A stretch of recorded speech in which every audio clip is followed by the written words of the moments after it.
L'instabilité politique en Libye a créé une ouverture à exploiter pour les militants du groupe État islamique. Voyons quel est le point de vue des experts au Caire sur la possibilité d'une intervention en Libye. Il règne une intense activité au Caire cette semaine. Le président libyen Fayez el-Sarraj et l'envoyé spécial américain pour la lutte contre l'État islamique, Brett McGurk, se trouvent au Caire pour discuter avec des membres du gouvernement égyptien.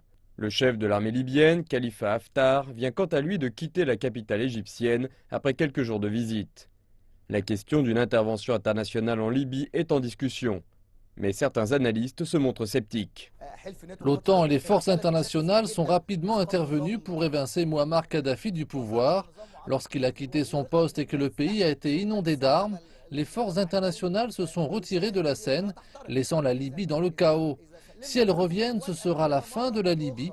Aucune force internationale ne sera acceptée, excepté sous le patronage de l'ONU, avec une direction arabe pour contrôler la situation.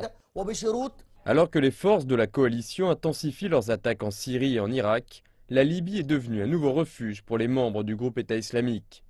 Ces militants se sont infiltrés dans les pays voisins. Cela a incité l'Égypte à fournir un soutien à l'armée libyenne dans sa lutte contre l'EI. Le Caire prévoit également de se joindre aux efforts de l'ONU pour maintenir la stabilité politique dans le pays. L'Égypte, avec son siège au Conseil de sécurité de l'ONU, doit convaincre la communauté internationale de soutenir le gouvernement libyen, réarmer et unir l'armée libyenne afin qu'elle puisse mener des opérations militaires sur le terrain contre les terroristes en s'appuyant sur l'expertise et les services de renseignement égyptiens. De cette manière, la victoire pourra être atteinte et la paix sera restaurée dans le pays. La situation en Libye se détériore de jour en jour.